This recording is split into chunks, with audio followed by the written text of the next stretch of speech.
আল কোরআনের ডাক এসেছে, চলে আয় সকলে মিলে। আয় রে নবীন, আয় রে প্রবীণ, ছুটে এই পতাকা তলে। আয় রে নবীন, আয় রে প্রবীণ, ছুটে এই পতাকা তলে। এই পর্যায়ে আমি আজকে প্রোগ্রামের যিনি দরস দেবেন সবার সুপরিচিত হারাতিয়া উপশাখার সভাপতি জনাব জাকির ভাইকে আমি অনুরোধ করছি ওনার মূল্যবান দরস দেওয়ার জন্য। نحمده ونصلي على رسوله الكريم أما بعد أعوذ بالله من الشيطان الرجيم بسم الله الرحمن الرحيم ألهاكم التكاثر حتى زرتم المقابر।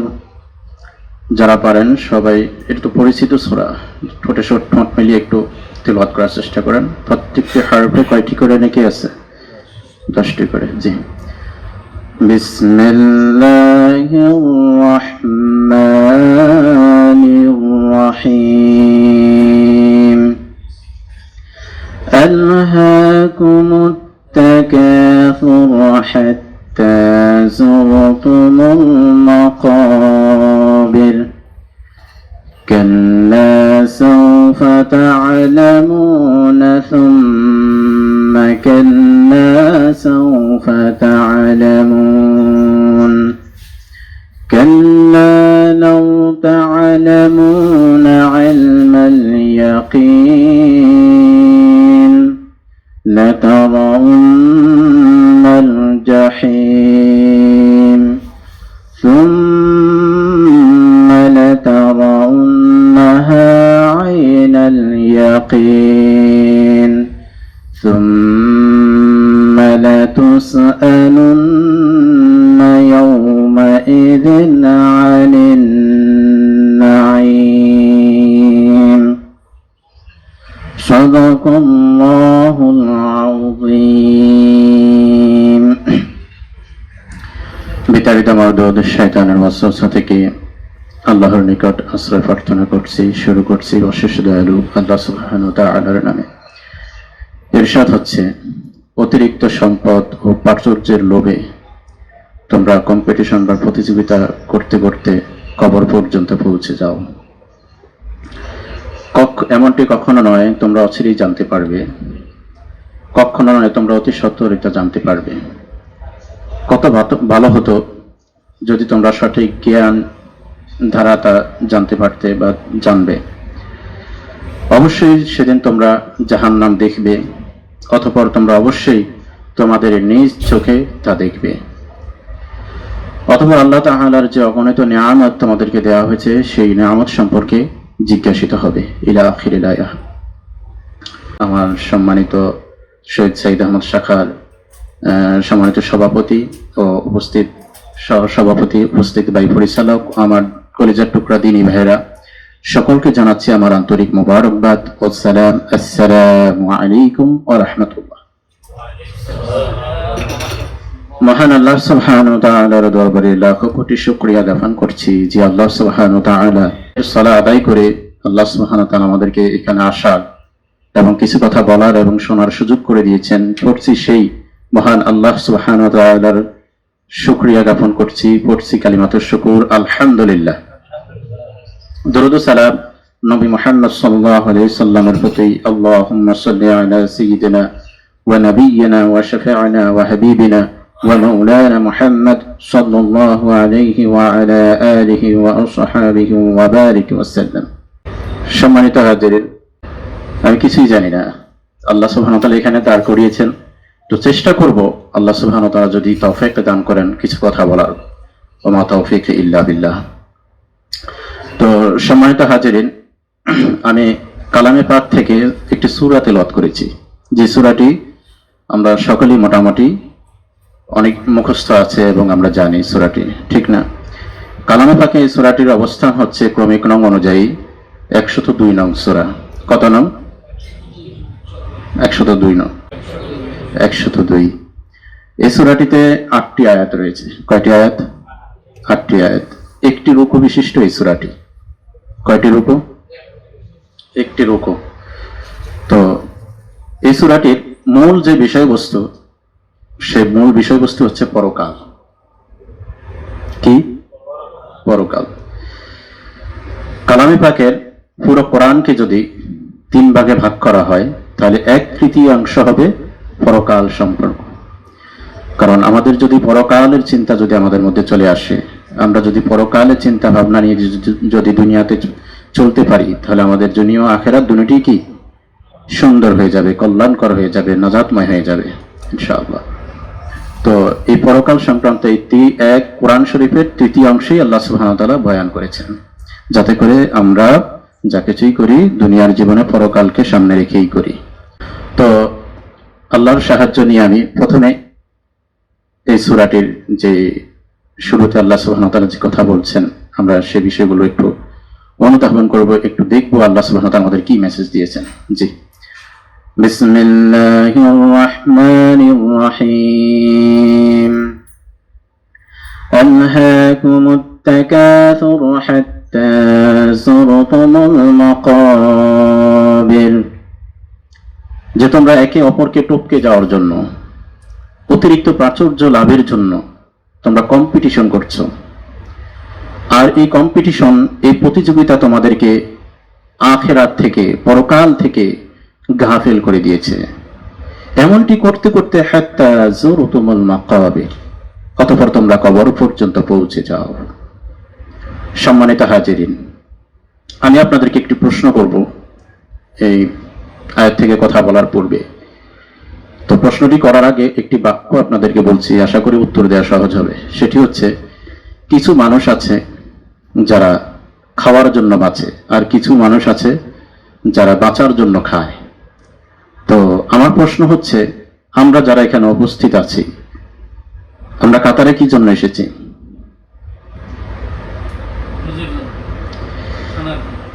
খানার জন্য এসেছি। হ্যাঁ, আমার আগের কথার বাক্যটার সঙ্গে আপনি যদি একটু অ্যাডজাস্ট করেন, তাহলে প্রশ্নের উত্তরটা দেয়া একটু সহজ হবে। যে কিছু মানুষ 2 শ্রেণীর মানুষ। কয় শ্রেণীর মানুষ? 2 শ্রেণীর মানুষ। এক শ্রেণী আছে খাওয়ার জন্য বাঁচে। কিসের জন্য? খাওয়ার জন্য বাঁচে। আর এক শ্রেণীর মানুষ আছে কি জন্য বাঁচে? বাঁচার জন্য খায়। কি জন্য খায়? বাঁচার জন্য খায়। আমাদের অবস্থাটা যেন ওই শ্রেণীর মতো না হয়। কোন শ্রেণী? যারা খাওয়ার জন্য বাঁচে। তো আমরা কাতারে এসেছি শুধুমাত্র এই জিনিসটা যদি চিন্তা করি যে আমি টাকা ইনকাম করার জন্যই এসেছি, তাহলে আপনারা আমাকে একটু গ্যারান্টি দেন যে আমরা তো মুসলমান। সন্দেহ আছে? সন্দেহ নাই। আমরা প্রত্যেকে কি কালিমা পড়ছি না? লা ইলাহা ইল্লাল্লাহ মুহাম্মাদুর রাসূলুল্লাহ। এই কালিমা পড়ার প্রত্যেকে তো মুসলমান হয়েছে, ঠিক না? তো আমাদের তো অবশ্যই ইবাদত করতে হবে, পরকালে আল্লাহর সামনে হাজির হতে হবে, উপস্থিত হতে হবে, ঠিক না? তো এই চিন্তা ভাবনা যদি আমাদের মধ্যে থেকে থাকে, তাহলে অবশ্যই একদিন না একদিন আমরা কি মরতেই হবে, আমল করতে হবে, আল্লাহর সামনে হাজির হতে হবে। তাহলে আমাকে একটু বলেন যে এইখানে আল্লাহ সুবহানাহু ওয়া তাআলা আমাদেরকে এক্সট্রা একটা হায়াত দিয়েছেন শুধুমাত্র ইনকাম করার জন্য। হ্যাঁ, বিষয়টা কি এরকম? শুধুমাত্র এক্সট্রা একটা হায়াত আমাদের জিন্দেগি থেকে দিয়ে দিয়েছে, যে যারাই টিকিট কাটছো, কাতার গেছো, সৌদি গেছো, যে বিশ্বের যে কোনো রাষ্ট্রেই গেছো, যে ওইখানে শুধুমাত্র ইনকাম করার জন্য এই হায়াতটা দেওয়া হয়েছে। তারপরে তোমরা দেশে এসে তারপরে তোমরা আমল করবে, এরপর আমি তোমাদেরকে ডাকবো।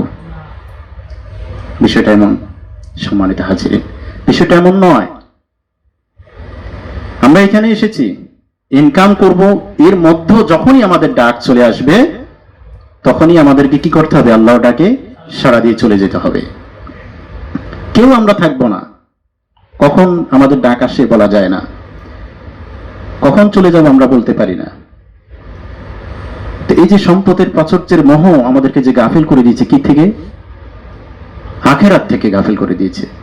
এই যে আমাদের চিন্তা ভাবনা, এটা পরিবর্তন করতে হবে। সম্মানীয় হাজিরিন, আমার প্রিয় দিনী ভাইয়েরা, এই চিন্তার পরিবর্তন করতে হবে যে শুধুমাত্র কাতার আমাদের ইনকামের জায়গা নয়, এখানে যখন আমাদের ডাক আসবে তখনই আমাদেরকে কি করতে হবে? চলে যেতে হবে। কুল্লু নাফসিন যায়িকাতুল মাউত, প্রত্যেকটি প্রাণীকেই মৃত্যুর স্বাদ আস্বাদন করতে হবে। এমন অসংখ্য ঘটনা আছে। আমার এক ভাই বলেছিল যে একজন ভাই অল্প সময়ের মধ্যেই বিদেশের মাটিতে এসে অসংখ্য টাকা ইনকাম করেছে। 1 বছরের মধ্যে, এরকম অনেকে আছে না, এরকম ভাবে কামায়, আল্লাহ তাদেরকে দেয়। যাক, আলহামদুলিল্লাহ। এই সবগুলি কি আল্লাহ সুবহানাহু ওয়া তাআলার নিয়ামত, আনিন নাঈম।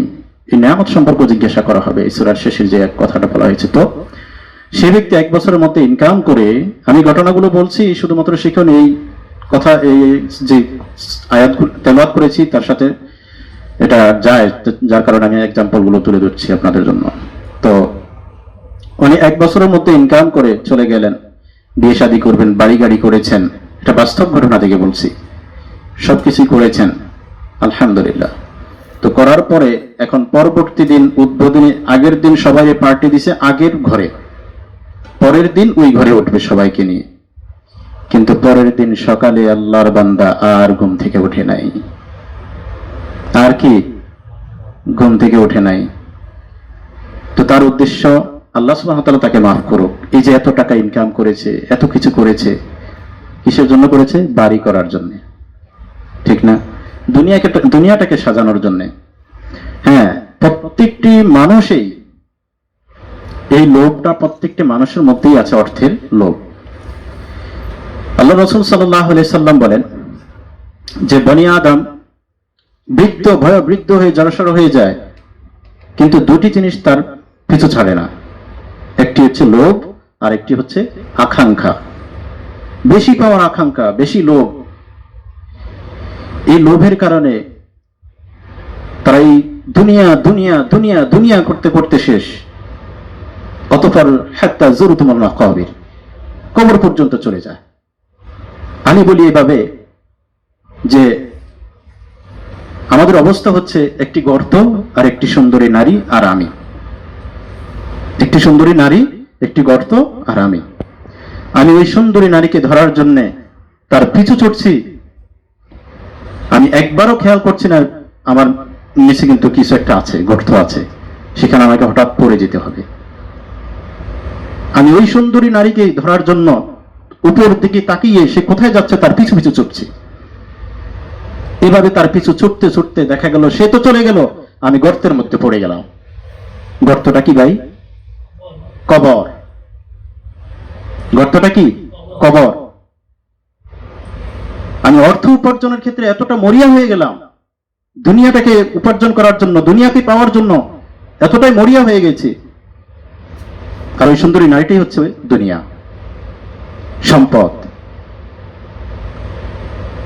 এগুলোকে পাওয়ার জন্য আমি মরিয়া হয়ে ছুটছি আর ছুটছি, কিন্তু আমাকে যে কবর নামক গর্তে পড়ে যেতে হবে সেটা আমার আর চিন্তা দাঁড়ায়নি। প্রত্যেকটা ক্ষেত্রে আমাদের এই কম্পিটিশন গুলো চলে আসছে। কিছুদিন পূর্বে আমাদের কুরবানি গেছে, আল্লাহর উদ্দেশ্যে আমরা কুরবানি কয়জন দিয়েছি? কেউ 5 লক্ষ টাকা দিয়ে কুরবানি দিয়েছে, কেউ 10 লক্ষ টাকা দিয়ে কুরবানি দিয়েছে। আবার বলে বেড়া, তোমার গরু কত? আমারটা 5 লাখ। মানে তারটা শোনানোর জন্য কিন্তু অনেকে জিজ্ঞাসা করে, ব্যাপারটা এরকম না? কিন্তু আমাদের আল্লাহর জন্য যে কিছু করতে হবে সেটা আমাদের মনেই নেই।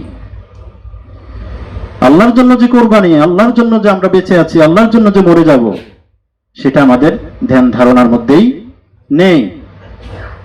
শুধু দুনিয়া, শুধু দুনিয়া, ইয়া দুনিয়া, ইয়া দুনিয়া। আল্লাহ রাসূল সাল্লাল্লাহু আলাইহি সাল্লাম বলেন যে বনি আদম বলে কি মালি মালি, এটা আমার, এটা আমার, এটা আমার, সব আমার। একজন মুহাক্কিক আলেম বললেন যে যে বনি আদম আমার আমার আমার আমার বলে, হ্যাঁ বুঝলাম, এই কাঠটা যদি ধরে যদি আমি টেনে নিয়ে যাই আমার কাছে, এটা আমার, নিয়ে যেতে পারলাম। এভাবে জড় বস্তু, বা আমার রাকিব ভাই, কালাম ভাইকে টেনে নিয়ে গেলাম, উনি আমার, কিছুক্ষণের জন্য দখল করে নিলাম। কিন্তু এই আমার আমার বলতে সমুদ্রের মধ্যে নেমে যান, নেমে গিয়ে থাবা দিয়ে সমুদ্রের পানি তুই আমার, সেটা কি আমার হবে? না। দুনিয়াটা এরকম ভাবে আমরা আমার আমার বলে সবকিছু আমার বলে দাবি করি না। রাসূল সাল্লাল্লাহু আলাইহি ওয়াসাল্লাম যে বললেন যে তোমার কতটুকু? যতটুকু তুমি পড়লে, যতটুকু আমি পড়েছি, যতটুকু আমি খেয়েছি, এবং যতটুকু আমি আল্লাহর রাস্তায় দান করেছি সেটা হয়তো পরকালে আমি পাবো ইনশাআল্লাহ। আর যেটা আমি রেখে যাচ্ছি সেটা কি আমার কোনো কাজে আসবে না, সেটা আমার হবে না। আজকে আমার যে সন্তান আছে তাকে যদি প্রশ্ন করি, বাবা এই বাড়িটা কার, বলবে আমার। বাড়িটা কার? আমার সন্তানের। আমার বাবা, এখন আমার বাবা জীবিত আছে, এখন আমি বলতেছি এই বাড়িটা আমার, আমার বাবা যেটা করছে। আমার দাদার দাদার কথা তো আমার মনেই নেই, আপনাদের কজন মনে আছে? সে বাড়ি তো আছে, সে গাড়ি তো আছে, সব পড়ে আছে, আমি নেই। আমি কি নেই? আপনি বিহীন দুনিয়া একবার একটু চিন্তা করেন তো। আমি বিহীন দুনিয়া দুই চোখ বুঝে একটু চিন্তা করা দরকার। সব চলবে, আমি নাই। এই প্রতিযোগিতা আমাদেরকে মহাচ্ছন্ন করে রেখেছে সম্পদ লুটে নেওয়ার জন্য। আমরা সম্পদ উপার্জন করব, কিন্তু আখেরাতকে ভুলে গিয়ে নয়। আখেরাতকে কি ভুলে গিয়ে নয়, আখেরাতকে সামনে রেখেই আমরা চেষ্টা করব কি এই মাল, এই উপার্জন, এই দুনিয়াটাকে প্রাধান্য দেওয়ার। সব আমাদের সবার উপরে কি থাকবে? আখেরাত। উপরে কি থাকবে? আখেরাত। তাহলে আমাদের সবকিছু কি লিমিটের মধ্যে চলে আসবে, ঠিক না? এই মাল, এই অর্থ সম্পদ সবকিছু কি একটু পরীক্ষা। যেমন আল্লাহ সুবহানাহু ওয়া তাআলা বলছেন, ইন্নামা আমওয়ালুকুম ওয়া আওলাদুকুম ফিতনাহ, যে নিশ্চয়ই যে মাল, যে সম্পদ, সন্তানাদি যেগুলো আছে এগুলো কি ফিতনা, এগুলো কি পরীক্ষা। এগুলো কি আমাদের জন্য পরীক্ষা, পরীক্ষার বস্তু। এই পরীক্ষার বস্তু, সেগুলোকে সেইভাবে ব্যবহার করতে হবে, এগুলোর পিছনে মরিয়া হওয়া যাবে না। তারপর রাসূল সাল্লাল্লাহু আলাইহি সাল্লাম বলেন যে বনি আদমের পেট, এই যে চাওয়া, বেশি চাই, বেশি চাই, আরো চাই, আরো চাই, এই আরো চাই, আরো চাই, এই চাহিদাটা জীবনও মিটবে না একমাত্র কবরের মাটি দ্বারা। একমাত্র কি দ্বারা? কবরের মাটি দ্বারা। জাওফা ইবনি আদম ইল্লা তুরাব, একমাত্র কবরের মাটি ছাড়া বনি আদমের পেট কি ভরবে না। একমাত্র কবরের মাটি ছাড়া ভরবে না। এই প্রতিযোগিতা করতে করতেই অতঃপর আমরা কবরে পৌঁছে যাব, তখন আমাদের পেট ভরবে, এছাড়া ভরবে না, ঠিক কিনা? হ্যাঁ, আমরা মনে করি কি যে আমাদের সম্পদ আমাদের কাছে চিরকাল থাকবে, অর্থাৎ আমাদেরকে চিরকাল বাঁচিয়ে রাখবে। আল্লাহ সুবহানাহু ওয়া তাআলা বলছেন, ইয়াহসাবু আন্না মালাহু আখলাদাহ, যারা মনে করে এদের এই সম্পদ তাদেরকে চিরকাল রাখবে, বা এই সম্পদ তাদের চিরকাল থাকবে। কারুনের নাম শুনছেন তো আপনারা? শুনছেন না? কারণ সবচেয়ে বড় ধনাঢ্য ব্যক্তি ছিল এই কারণ। অহংকারের কারণে, দাম্ভিকতার কারণে আল্লাহ সুবহানাহু ওয়া তাআলা তার প্রতি গজব নাযিল করলেন। এক গিব্বা করে করে আজও পর্যন্ত সে তার সম্পদ সহ জমিনের ভিতরে চলে যাচ্ছে। নাউযু বিল্লাহি মিন যালিক। সম্পদ উপার্জন করব, সম্পদের যাকাত আমরা ঠিক মতো দেব, সে যাকাত দিতে অস্বীকার করেছিল। এত সম্পদ তাকে কিন্তু জান্নাত হাসিল করতে পারলো না। এত সম্পদ দিয়ে কি জান্নাত সে হাসিল করতে পারলো না। তাকে কি জীবিত রাখতে পেরেছে? তার এই অর্থ সম্পদ তাকে রাখতে পারেনি। আমাদেরকেও কি এই সম্পদ বাঁচিয়ে রাখবে না। সম্পদ, কিছুক্ষণ আগেও বলেছি, আমি বিহীন দুনিয়া থেমে থাকবে না, ঠিক না? আমি বিহীন দুনিয়া থেমে থাকবে না। এই সম্পদ কাল কিয়ামতের ময়দানে আমাদের কি কোনো কাজে আসবে? কোনো কাজে আসবে না। এই যে সম্পদ সম্পদ করে করে হাত্তা যুরতুমুল মাকাবির, ও ভাই, এখানটাকে আমি প্রথম যে প্রশ্ন দিয়ে শুরু করেছি, শুধুমাত্র ইনকাম করার উদ্দেশ্য, জায়গা ক্ষেত্র মনে করবেন না। এখান থেকেও আমাদেরকে আমল করতে হবে, এখান থেকে আমাদেরকে পরকালকে সাজাতে হবে। যেমন ইনকাম করব, তেমনি আল্লাহকে ডাকবো, ইবাদত করব। তিনি বৈঠকে এই যে ভাইরা ডাকে, আসেন আসেন, একটু দিন শিখেন, একটু দিন বুঝেন। সুতরাং যত কিছুই করব সে আল্লাহকে হাজির নাজির জেনে করব, উদ্দেশ্য থাকবে আল্লাহর জন্য, তাহলে আল্লাহ আমাদেরকে অসংখ্য বেতন দেবেন, যা জান্নাতে বসে বসে খাবো। সুবহানাল্লাহ। তো যে কথা বলছিলাম যে এই সম্পদ কাল কিয়ামতের ময়দানে আমাদেরকে কি বাঁচাতে পারবে না, এই সম্পদ আমাদের কোনো কাজে আসবে না। যেমন আল্লাহ সুবহানাহু ওয়া তাআলা বলছেন, لن تغني عنهم أموالهم ولا أولادهم من الله شيئا أولئك أصحاب النار هم فيها خالدون। এই যে সম্পদের মোহ তোমাদেরকে আচ্ছন্ন করে রাখছে, এই সম্পদ কি কাল কিয়ামতের মেলে আল্লাহর হাত থেকে তোমাদেরকে রক্ষা করবে? আল্লাহ প্রশ্ন করছেন, আল্লাহর হাত থেকে কি তোমাদেরকে বাঁচাতে পারবে এই সম্পদ, এই সন্তান, এই সন্তানাদি? কেউ কি বাঁচাতে পারবে? কেউ বাঁচাতে পারবে না। ভাই, আপনি 1 মাস যদি বাড়িতে টাকা না দেন, পরের মাসে বা পরের দিনই আপনাকে প্রশ্ন করা হবে, কেন এই মাসের টাকাটা দিলা না? কেন দিলা না? কি করেছো সেই টাকা? হয়তো আপনার কোনো জরুরত ছিল, কিন্তু সেইটার কথা খুঁচিয়ে খুঁচিয়ে খুঁচিয়ে খুঁচিয়ে আপনাকে জিজ্ঞেস করবে, করবে না? 1 মাস না দিয়ে দেখেন না দিয়েছেন কিনা, এরকম কারো হয়েছেন কিনা? এরকম আমি হয়েছি অবশ্য। না দিলে আপনাকে খোঁচাবে, কেন দিলে না?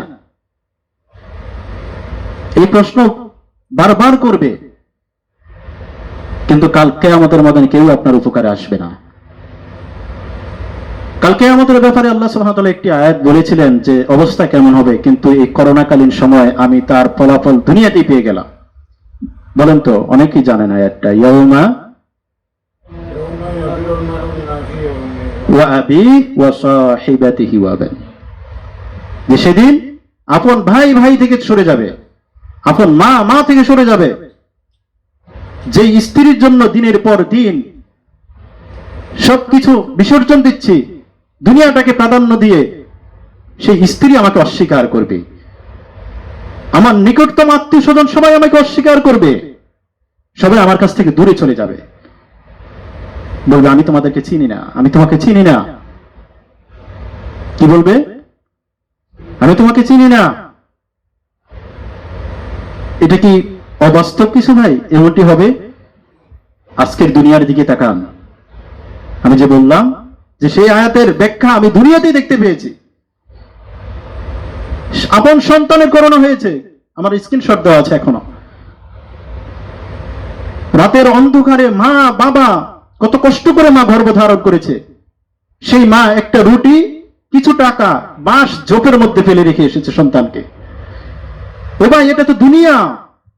এটা কি দুনিয়া? সেই দুনিয়াতেই এই অবস্থা, সামান্য রোগের ভয়ে, কিন্তু সেও জানে তাকে মরতে হবে। আমিও জানি আমাকে মরতে হবে, কিন্তু সেই দুনিয়াটাকে প্রায় সে মনে করে সে চিরকাল বাঁচবে, যার কারণে সন্তানের সাথে এই আচরণ করেছে। এরকম ঘটনা ঘটেছে, বাবা কল দিয়েছে, সন্তানকে কল দেওয়া হয়েছে, বাবার লাশ, বাংলাদেশে কথা বলছি, আপনারা শুনেছেন হয়তো, করোনা আক্রান্ত হয়ে মৃত্যুবরণ করেছে। কয়েকবার কল দিয়েছি, কল রিসিভ করে না। সে খবর পেয়েছে মিডিয়া মাধ্যমে যে বাবা মারা গেছে।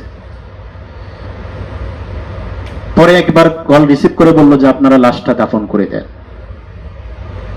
আপনারা কি করেন? লাশটা দাফন করে দেন। চিনল? আপন সন্তান বাবাকে চিনল? চিনল না। যে সন্তান, যে পিতা, যে মাতা, সবার জন্য আপনি সব আপনার জীবনটাকে বিসর্জন দিয়ে দিলেন, আখিরাত থেকে বিমুখ হয়ে গেলেন, সেই সন্তান দুনিয়ার জমিনে আমাকে অস্বীকার করলো, শেষ মুহূর্তটাকে আমাকে বিদায় দিল না। ভাই, কিসের পিছনে দৌড়াচ্ছি আমরা? কোথায় যাচ্ছি? কোথায় আমাদের গন্তব্য? থাকবো চিরকাল? থাকবো? নামাজ পড়ি না, রোজা রাখি না, হজ করি না, যাকাত দেই না, হাত্তা যুরতুমুল মাকাবির আলহাকুমুত তাকাসুর আলহাকুমুত তাকাসুর আলহাকুমুত তাকাসুর। শুধু দুনিয়া, শুধু দুনিয়া, শুধু দুনিয়া। কম্পিটিশন, প্রতিযোগিতা। 5 তলা করেছে, আমি বাড়িতে যাব 10 তলা করব। আমার উপার্জনের ইনকাম, টাকা নেই, ক্যাশ নেই, হাওলাত, সুদের উপরে হোক, ঘুষের উপরে হোক, আমি বাড়ি করবই। কি হালাল কি হারাম কোনো কিছুর তো অক্কা নেই। সম্মানিত হাজিরিন, এই চিন্তাধারা থেকে আমাদেরকে বেরিয়ে আসতে হবে। আমাদের গন্তব্য কোথায়? হাত্তা যুরতুমুল মাকাবির। কোথায়? কবর। কোথায় ভাই? কবর। এই কবরের কথা যদি চিন্তা করি, আল্লাহ রাসূল সাল্লাল্লাহু আলাইহি সাল্লাম বলেন যে আমার মন চায় বনি আদমের এরকম চলাফেরা দেখে একবার একটু তাদেরকে কবরের আযাবটা একটু দেখিয়ে নিয়ে আসি। কবরটা আমাদের কত নম্বর ঘাঁটি? প্রথম ঘাঁটি। মৃত্যুর পরপরই আমাদের প্রথম ঘাঁটিটাই কি? কবর। এই কবরের অবস্থা এত ভয়াবহ, কঠিন সেই কবর। হযরত সাদ বিন মুআজ রাদিয়াল্লাহু তাআলা আনহু 70,000 ফেরেশতা ওনার জানাজা পড়েছিল। স্বয়ং রাসূল আকরাম সাল্লাল্লাহু আলাইহি ওয়াসাল্লাম ওনার জানাজা দিয়েছেন, ওনাকে গোসল দিয়েছেন, ওনাকে কবরে রেখেছেন। তো রাসূল আকরাম সাল্লাল্লাহু আলাইহি ওয়াসাল্লাম কবরের পাশে দাঁড়িয়েছেন। আমাদের দেশে একটু ভিন্ন কিছু মানুষের আকীদা আছে যে জানাজার নামাজের পরপরই মোনাজাত দিয়ে দেয়, দোয়া পড়ায়। কিন্তু রাসূল আকরাম সাল্লাল্লাহু আলাইহি ওয়াসাল্লাম জানাজা পড়তেন, কবর দেওয়ার পরে তারপর দোয়া করতেন। তো তিনি দোয়ার উদ্দেশ্যে সেই সাদ বিন মুআজ রাদিয়াল্লাহু তাআলা আনহুর কবরে দাঁড়িয়ে আছেন, কবরের পাশে। তো তিনি কিছুক্ষণ পরে সুবহানাল্লাহ সুবহানাল্লাহ সুবহানাল্লাহ সুবহানাল্লাহ এভাবে পড়তে লাগলেন। সাহাবায়ে কেরামরা বললেন যে আমরাও পড়তে লাগলাম। কিছুক্ষণ পরে তিনি বললেন আল্লাহু আকবার আল্লাহু আকবার আল্লাহু আকবার। তারপর একজন সাহাবী রাদিয়াল্লাহু তাআলা আনহু উপস্থিত মধ্য থেকে একজন প্রশ্ন করলো, ইয়া রাসূলুল্লাহ সাল্লাল্লাহু আলাইহি ওয়াসাল্লাম, কখনো তো আপনাকে এরকমটি করতে দেখি না, আজকে কেন আপনি এরকমটি করলেন? তখন তিনি বললেন যে দেখো, আমার সাদ বিন মুআজ রাদিয়াল্লাহু তাআলা আনহুকে আমি দেখতে পেলাম, আমি যা দেখি তোমরা তা দেখো না, আমি যা শুনি তোমরা তা শোনো না। আমি দেখলাম যে আমার সাদ বিন মুআজ রাদিয়াল্লাহু তাআলা আনহুকে কবর 2 দিক থেকে এমন ভাবে ঘিরে আসছে তাকে চাপা দেওয়ার জন্য। এই অবস্থা দেখে হতে পারে সাদ বিন মুআজ রাদিয়াল্লাহু তাআলা আনহু কোন কবিরা গুনাহে লিপ্ত ছিল, যেটি তিনি তওবা করে যেতে পারেননি, বা তওবা করেছেন আল্লাহ কবুল করেননি, যার কারণে এই কবর কি তাকে গ্রাস করার জন্য চেপে আসছিল। তো রাসূল আকরাম সাল্লাল্লাহু আলাইহি সাল্লাম তিনি এই দৃশ্য দেখে বললেন যে তাই আমি সুবহানাল্লাহ সুবহানাল্লাহ সুবহানাল্লাহ বলা শুরু করলাম। আল্লাহ সুবহানাহু ওয়া তাআলা এই তাসবির ওসিলায় সাদ বিন মুআজ রাদিয়াল্লাহু তাআলা আনহুর কবর মাটিকে দূরে সরে যেতে বললেন। ও ভাই, এই ঘটনাটা কেন বললাম? যে সাহাবী রাদিয়াল্লাহু তাআলা আনহুকে স্বয়ং রাসূল আকরাম সাল্লাল্লাহু আলাইহি সাল্লাম গোসল দিলেন, জানাজা দিলেন, কবরে শোয়াইলেন, তার অবস্থা যদি এরকম হয়, আপনার আমার অবস্থা কেমন হবে? আমরা তো অনেক বড় বুজুর্গ জ্ঞান ব্যক্তি, ঠিক না? নামাজে আমলে অনেক টাকা আছে তো আমাদের কাছে, টাকা দিয়ে বেঁচে যাব, হ্যাঁ? এমন না ভাই, ফিরে আসেন। তো আমি সর্বশেষ এই কথাটাই আপনাদেরকে বলবো যে অবশ্যই আমরা যা কিছু করব আখিরাতকে সবার উপরে রাখবো। আখিরাত থেকে যদি বিমুখ হয়ে যায় তাহলে আমাদের চলাফেরা, উঠা বসা সবকিছু হয়ে যাবে বেঈমানের মতো, মৃত্যু সর্বশেষ হবে, ঠিক না? তো আমরা অবশ্যই চেষ্টা করবো একজন মুমিন ইমানদার হিসেবে কবরে যাওয়ার জন্য, যেখানে আমাদের চিরকাল থাকতে হবে, যেটি আমাদের সর্বশেষ গন্তব্যস্থল, যেখানে আমাদের আবাসের স্থল। এই দুনিয়া হচ্ছে আমরা মেহমানখানা, এখানে আর দুনিয়া ও মাজরাতুল আখিরা, এখান থেকে যতটুকু শস্য আমরা ইনকাম করব, কবরে গিয়ে আমরা সুন্দরভাবে খেতে পারবো। তো আমি সবার কাছে এই অনুরোধ রেখে আমার বক্তব্য শেষ করছি। আমরা অবশ্যই চেষ্টা করব যে দিনী বৈঠকগুলোতে আসার জন্য এবং দিন শেখার জন্য, দিনে ইলম অর্জন করার জন্য আখিরাতটাকে সাজানোর জন্য। আমরা একদিন আমাদেরকে চলে যেতে হবে, চিরদিন আমরা কেউ থাকবো না। আমি আপনাদের কাছ থেকে দোয়া চাই, আল্লাহ যেন সর্বপ্রথম আমাকে এই কথাগুলো আমল করার তৌফিক দান করেন এবং সেই সাথে আপনাদেরকে আমল করার তৌফিক দান করেন। ওয়া মা তাওফীকি ইল্লা বিল্লাহ। আসসালামু আলাইকুম ওয়া রাহমাতুল্লাহ। মাশাআল্লাহ, মাশাআল্লাহ, আলহামদুলিল্লাহ।